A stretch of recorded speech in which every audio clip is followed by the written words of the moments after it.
What's going on, everybody? Today we have Rachel Miller from Moolah Marketer all the way out of Fort Worth, Texas.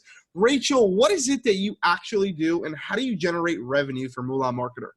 I teach a course on how to help people grow an audience really quickly on Facebook without ads. So organic marketing is my forte. You could call me like a traffic hacker. I love to see how we can hack an algorithm and then use psychology tricks to make that algorithm work for us. And So this is something refreshing for me because everybody right now in the marketing space is all talking about paid ads, right? So to come at it now from the organic approach, and obviously we've had you speak on our summit in the past, and I've spoken to you personally about some of the things that you've done and the way that you're able to actually create these massive amounts of engagements on social media posts all organically. So we're going to get into the little secrets here in just a minute. So who is your ideal avatar, your ideal niche for your company? Who do you love working with? I love working primarily with parents and mostly moms, but I do have a new male business partner now. So now we're branching into men as well. So generally it's just been moms and moms that don't believe that they could have an audience or that their business could be this big thing. And they've got a lot of self-limiting, like, I've never done this before. I don't know, who am I to create this business? And I love coming in and showing them not only can you create a business, but you can create a massive impact and a difference in the world because every single human being on this planet has something that they're good at that other people need to know about. And if other people just knew that you were good at that thing, they would flock to you and you would be able to make a difference in their lives. And that's what I love inspiring and seeing have happen. Would you say it's new businesses that you're dealing with, or are these businesses that are already established that are just maybe looking for some extra help? What was like the breakdown of the clients that you serve? The majority of my businesses are young businesses. I wouldn't necessarily call them brand new, but definitely young. Cool. What are some of the niches? Just give me like 2 or 3 niches of some people that you've worked with. What are they doing? Well, we've got a lettuce farmer. We've got a lettuce farmer. We've got a truck driver who he runs a trucking agency. We have a girl who was a person who set up displays in a museum, and then she's pivoted into a kids food blogger. We've got I've got a whole well of wins here, and this can work for any industry. Oh yeah, pretty much. Work for any industry. Okay, so even if you're a lettuce farmer, this will work for you. Okay, that was the first time I've heard of that niche, which is so cool. Lettuce farming, the weirdest niche we've had so far is a dinosaur digger. So they dig up dinosaur bones. And the other weirdest niche we have is a wedding llama venue, because I didn't know you could get married with wedding llamas, where I didn't know that was a thing, but it is. It is a thing. All right. And Rachel, how many team members do you have on your team today? And what's just like a quick breakdown? What do they do? We have 4 full-timers. So 4 full-timers, and then we have probably 6 contractors. The contractors are like dedicated to us, but they may be international staff. Cool. And they're the guys who are fulfilling orders for you, a lot of the service-based stuff? Yes. Like, so we have some of them help with customer care. Some of them help with scheduling. Some of them help with even coaching some of our clients on our behalf. Awesome. Okay, cool. And how many clients are you servicing today? We have over 4,900 students that have gone through our programs, and we have over 10,000 people have paid us to help them in some form or fashion. Wow. And the program that you have, is this like, am I going through like a 90-day crazy accelerator thing, or how does it work? Like, I want to come into your world. How does the whole thing work? What do I got to pay you? How does this walk me through the process? Okay. Honestly, I think you get better results when you do an intensive. So we do have a membership on the back end, which is amazing in a sense, but as a business owner, I love that recurring revenue. Yep. I love that even more than the incoming big chunk.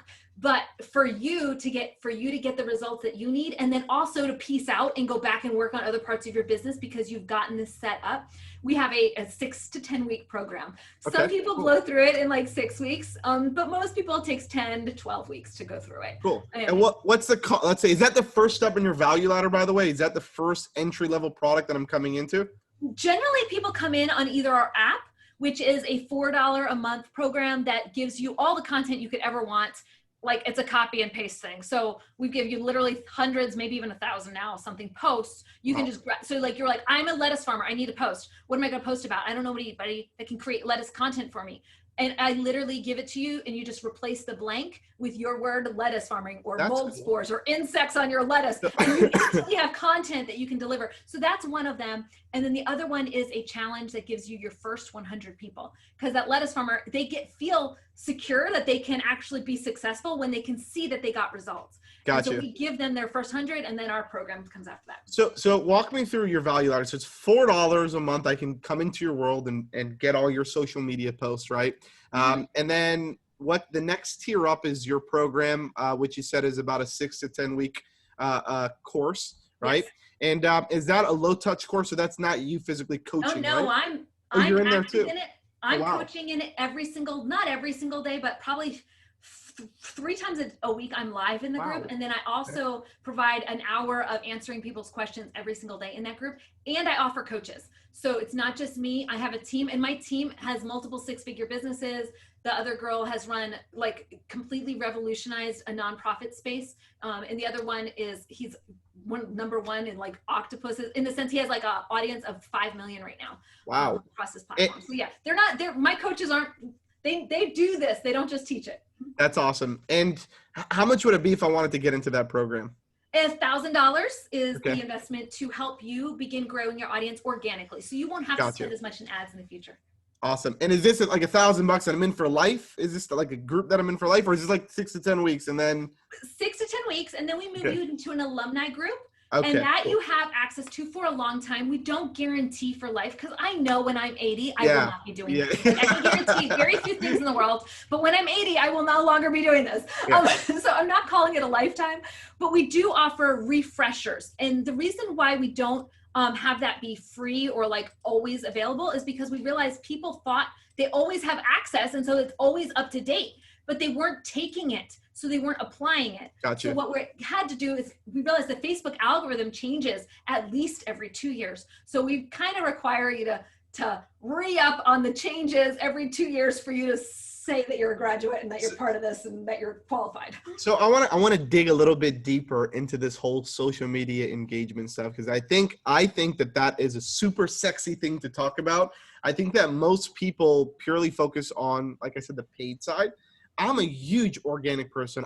In fact, I think about 80% of the users that we have that sign up to the DashClicks platform come organically, 20% are paid, right? Nice. So I'm a big believer in organic content, but you showed me some posts that had like, I think it was like over like 1 million, like, I think it was like likes or comments, just like crazy numbers.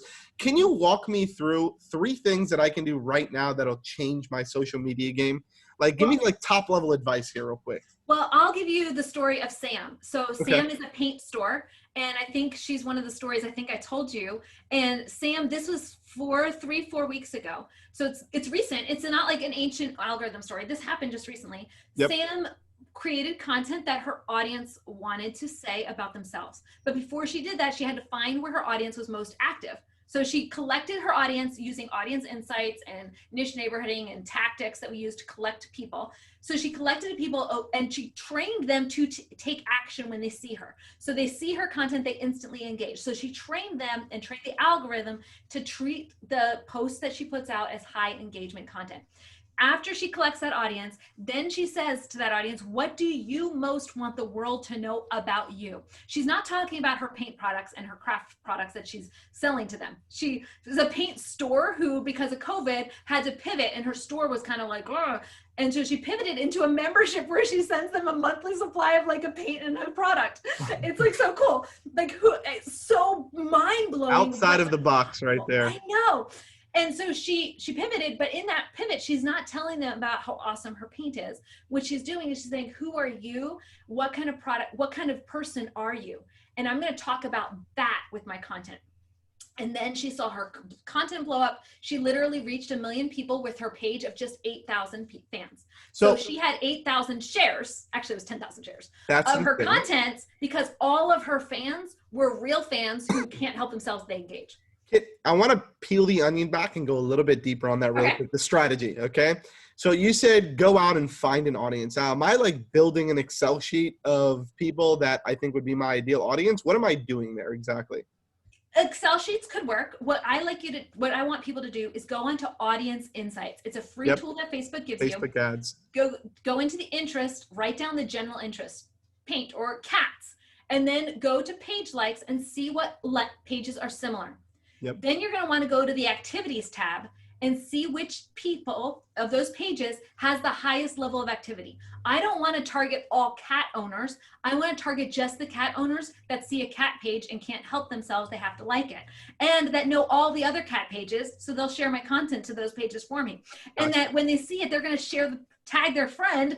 So Facebook tells you where those active people are. You don't send your ad to everyone. You only send it to the people who are most likely to take action. Do you go to those specific groups or pages and you post on them? Is that what you're doing? Or are you posting on your page? I post on my page and I might tag that page. So I'll use tactics I call SEO, like a niche neighborhooding tactics. So that's where I find that place where the people are most active, and I'll do tactics like comment on their page as my page, like their page as my page, watch their page as my page. I'll go in and I'll make a post and I'll share from their page to my own page.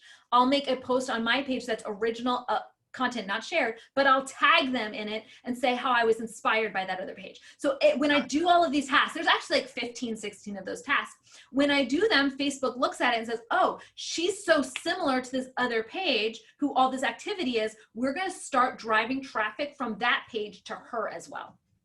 I just recently watched a documentary on Netflix. I think it was yesterday or the day before. It's called Social Dilemma, I think was the name of it. Have you seen it yet?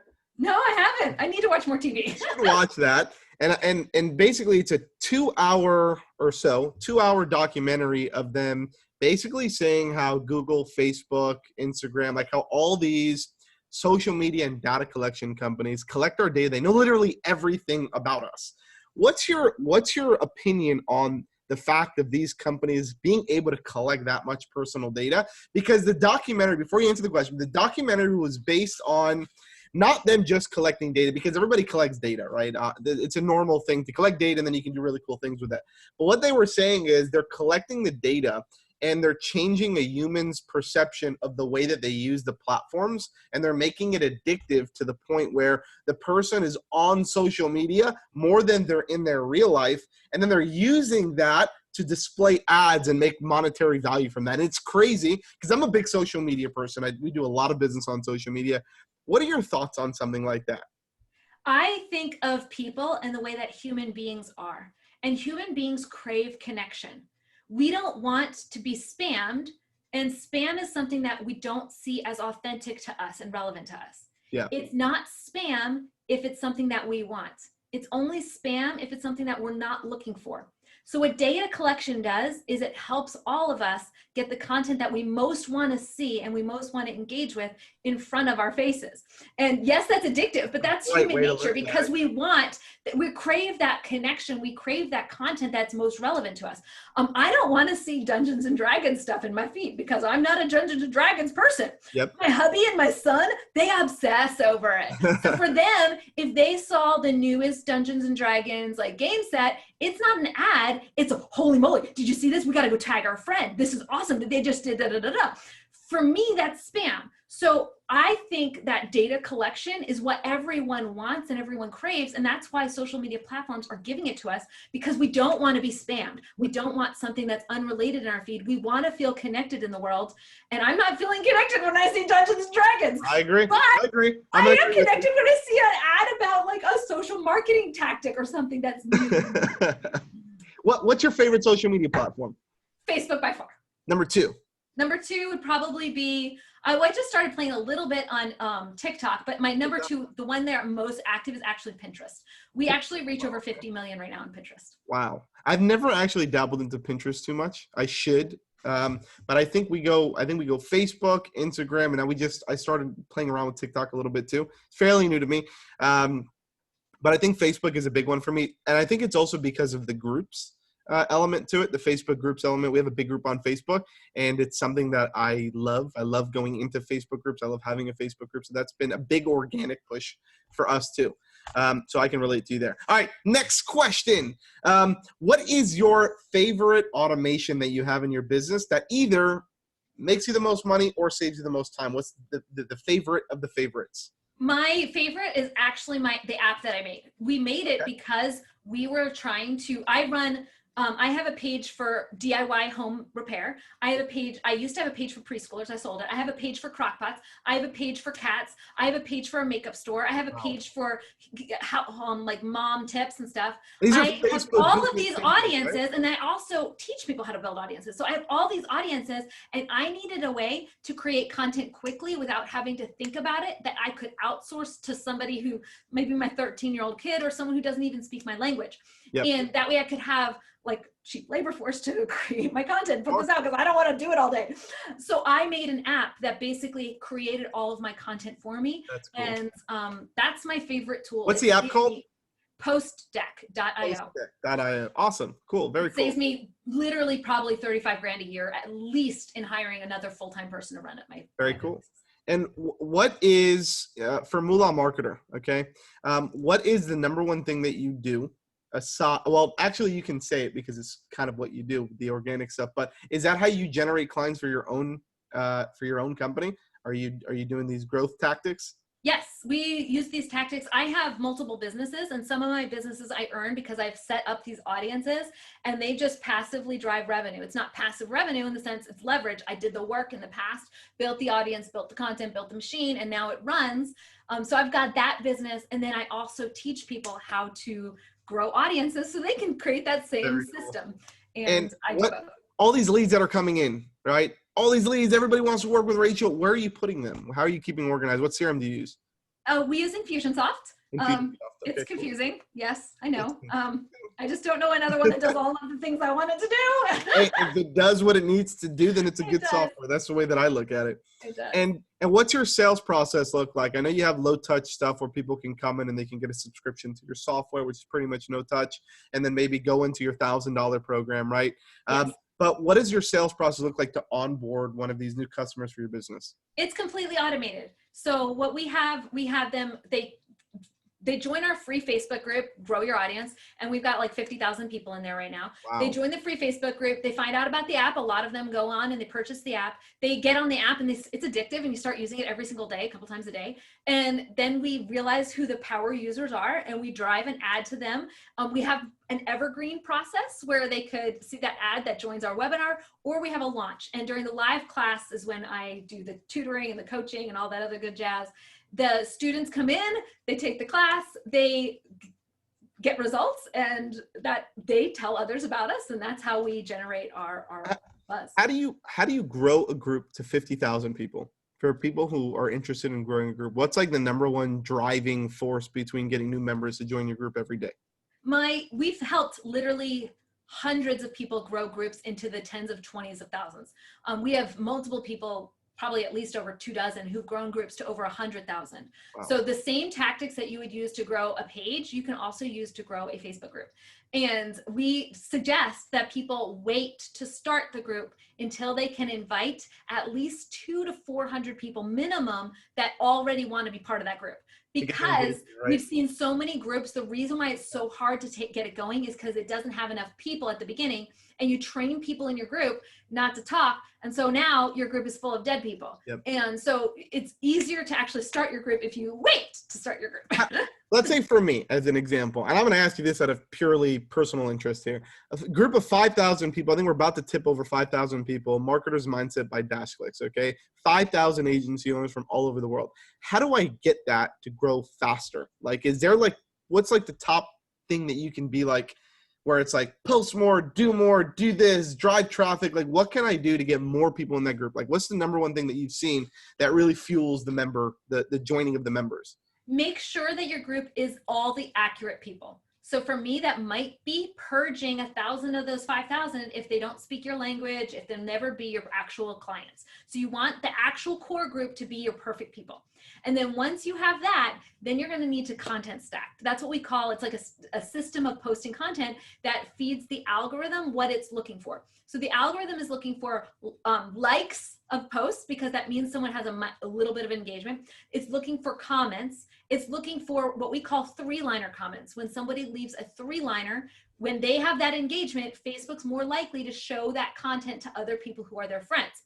So now that tells you something. You also want your people in your group to be friends with each other. So how can you facilitate friendships between the people in the group? So that way, when one of them posts, everyone who's a friend of theirs also sees that piece of content. So we use this tactic called content stacking. You want to put a photo up, a video up, a conversation starter, a photo, a video, a conversation starter, and cycle that in such a way that helps your people engage. Because I know people are going to ask, well, Chad, Rachel, how many times do I post a day? Like, what's the frequency of content stacking? What would you recommend? If you're a group of 5,000, it depends on the engagement level. If your engagement level is over 4,000, then you could probably be posting at least once a day to 2 times a day even. Gotcha. If your engagement level is under 1,000, you're probably only going to want to be posting once a day or even every other day. So that way you're not overwhelming the feed, but you're going to want to see how much you can get that engagement up. The more you get that engagement up, the more you can post. So it's not a one size fit all. My pages with 2 million fans, they're going to post a lot more often because they have high engagement with this number of fans than a page of 20,000 with so-so engagement. And guys, my so-so engagement page of 20,000, well, I earn a lot of money on it because it's got a different type of engagement. So like, you can't look at, there's no one shoe fits all when it comes to Facebook pages, just like there's no one business that's identical to another. Yep. And that makes perfect sense. So all these, I know you have, you said you have different businesses. Are all these businesses housed under the Moolah Marketer, or is Moolah Marketer like a separate brand that just does this style of stuff? I have 3 different LLCs. Got you. Okay, cool. And so they have different, like, they've got different things that different ones do, and totally fine. So Moolah Marketer, is it the growth tactics, these courses, the program? Awesome. Yes, it is. And I know at the beginning, how many people did you say that? You said like over 4,000 people. We have 4,900 students who've purchased our high ticket product. Wow. And how long have you been open for? We've been open for I think like about 3 years now. So. Wow, that's crazy. Congratulations on that. For Moolah Marketer per se, how much, I want people to learn, okay, by doing hard work, how much revenue have you guys generated in the, let's say, last 12 months for Moolah Marketer? We've done 1.9 so far this year, and we have another launch starting in 2 weeks. So I'm guessing we'll see that, because launches are what brings in the revenue. So I'm guessing we'll see that rise. I'm very, very grateful for how we've been doing. So that's incredible. So is it 1.9, is that from the beginning of this year till now? Yes, it's 9 months. 9 months. Wow. So 9 months, $1.9 million. And obviously I know launches obviously are big waves, right? How frequently do you do launches? We do one big one every year, and then we have an internal launch. Very cool. Awesome. And where do you see yourself at with Moolah Marketer brand in 12 months from today? So fast forward 12 months. Oh, this is a fun one. This is a fun one. And what do you have to do to actually get to that goal?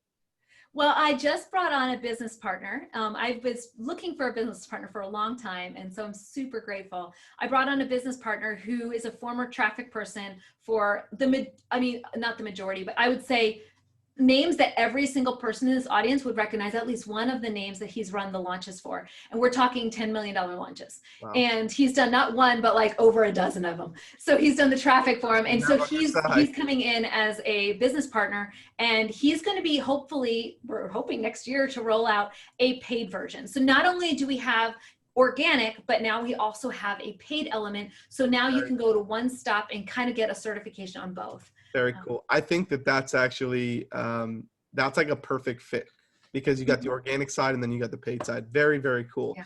And one tip to a new business owner who's coming into this space, trying to become this entrepreneur during this marketing online world, what would you give one tip to them that would basically shave years of time of them just wasting time? What's the number one tip you give somebody? Start with your people. If you start with your idea, it's all about you, and you're not going to be as successful. If you start with the idea of what your audience wants, start with what your audience wants, not with what you think that they need or the problem you think you're going to solve, and talking about the problem. Marketers are really good about talking about the problem, and I'm going to show them what's wrong with them, and I'm going to show them how I can fix it with this. People don't want that on social media. They're not coming to find out what's wrong with them. That feels like that time your mother-in-law was like picking on something she didn't like about you in public. It doesn't feel good, right? It feels icky. And what they want, though, is someone to cheer them on and tell them publicly publicly what they love about them. So how can you do that with your content? That's what all of us crave, and that's why we're on social media. We're on there for a distraction, we're on there for connection, we're on there for someone to recognize us for who we are. So how can you in your business fill that need for your audience? And you do that by listening to them. As you do that, they're gonna start buying your products. Love it. One last question to wrap it up here. What is your favorite software tool that you use in your company? Oh, probably Asana. Asana. I love it and I hate it. Okay. After that, it'd be my app because it helps me work faster. And then after that, I know it's not an automated tool, but I got this nifty workbook that has all of what I'm supposed to be doing every day. Software only. Software only. Software only. Okay. Well, it's the thing I have everything on my book.